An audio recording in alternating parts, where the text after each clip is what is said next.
Bismillahirrahmanirrahim. Assalamu alaikum. Welcome to remote learning. Students, I hope you are fine. This is week number 6.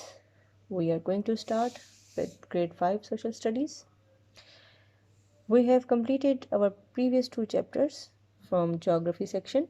Now we will start our history section. So here is our today's lesson, that is chapter number 25. This is week number 6 and this is the first lesson of week 6. So students, open page number 113 from your reading book. This is a chapter from history section. Chapter number is chapter 25. The topic is struggle for freedom. Students, before I start the discussion about this chapter, you people keep your copies and stationery items with you. Along with that, open your page number 113 so that after that the whole discussion is complete. You must do your homework. So let's start. I would like to just revise previous chapters. They were about the history, the East India Company, the Mughal Empire, and the end of Mughal Empire. Britishers entered in the subcontinent as traders, but they gripped here with the help of the local rulers, and they also started trade, and Britishers settled a company here, which was East India Company. Initially their aim was trading. They traded jewelry, spices, and the ornaments.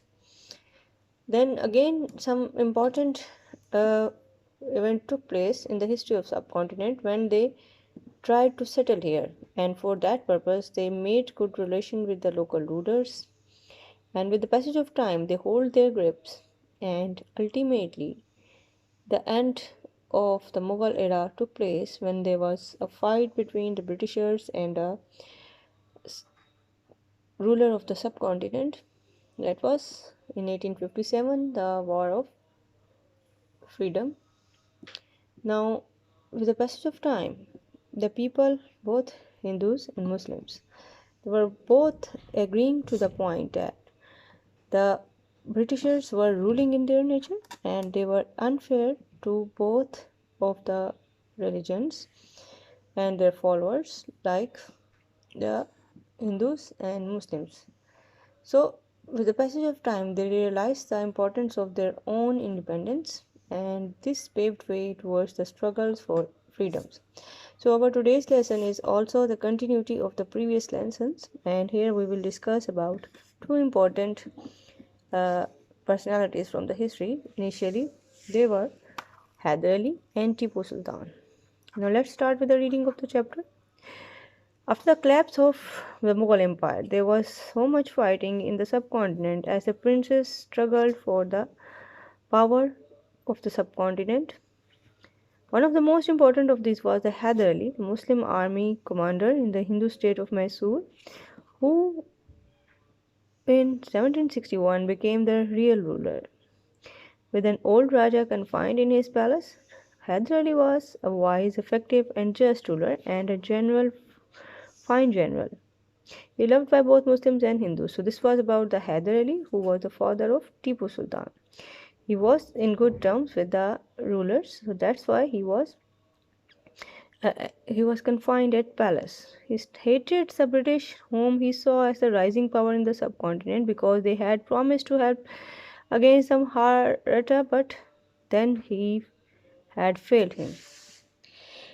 Okay, now this was about the Hyder Ali. He was loved by both Muslims and Hindus, and he hated the British, whom he saw as the rising power in the subcontinent, because he then understood that the Muslims and the other people living in the subcontinents, they will be in difficult situation which were imposed by the Britishers at that time. So that's why he hated them.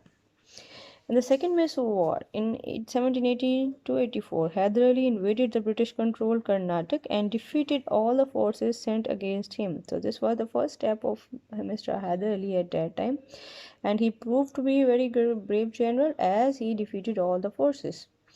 He had made the treaty with the French for help from the fleet, but the last moment they too failed him. Now, this was very important to understand that this was the first step when he was defeated because he made a treaty with friend and they deceived him at the end, at the time of need. So that's why it was very important to teach his son that he should not trust over the other nations like him. So he warned his son Tipu Sultan that as long as the British controlled sea, victory was going to be very difficult. Hyder Ali retired to Arcot, where he died in 1782. So this was about the Hyder Ali and his son. The introduction to his son, Mr. Tipu Sultan. Tipu Sultan was very much like his father, but an even more determined general. When the French could not help against the British after signing the Treaty of the Versailles, the Tipu Sultan signed the Treaty of Mangalore in 1784 with British. So this was the second treaty which was made by the rulers like the generals like Tipu Sultan. First treaty was done with the French, and this treaty was done with by Hyder Ali, and second treaty was done with Britishers by Tipu Sultan.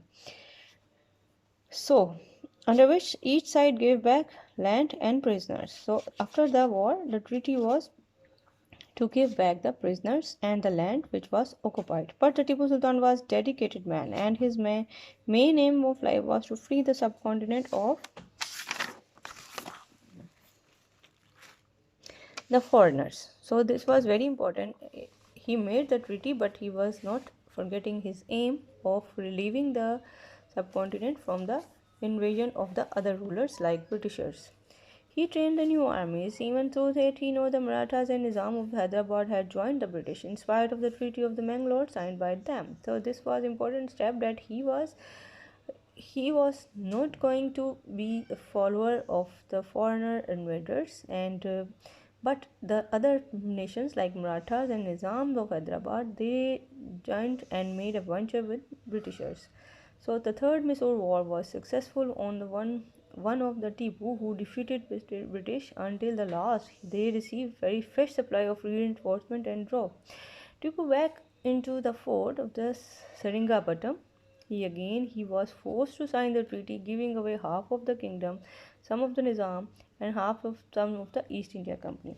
So this was we are talking about the third war of Mysore, and in which Tipu defeated Britishers, and he received a fresh supply of reinforcement, and then he was forced to sign a treaty again so that he may give away half of his kingdom to the Nizam and some of the East India Company. Tipu was now in a desperate position, but he determined to fight now as the well of the central and southern Indian states were against him. But he tried to help from the Arabia, Turkey and Afghanistan, but none came. So this is very important to understand. So at that time he was in the need of some followers, he needed favor from the Muslims, and unfortunately no Muslim country helped him at that time of need. So this was really very strange and really very uh, shameful for the Muslims that he didn't help Tipu when he was struggling and fighting for the saving of the rule of Muslims in the subcontinent. But again, this was all due to the uh, selfishness of the other Muslim countries that he was not favored. Tipu's army, fighting all the way, was forced back into Seringapatam, which was besides almost a year. Before the British managed to break up the gap in the walls, Tipu led his men defending the broken barricades and was killed sword in hand. Why Hyder Ali and Tipu Sultan considered heroes? How far was the Tipu Sultan successful in his missions? So again, Tipu Sultan was very dedicated and very wise general, and he was person to use rocket in the warfare.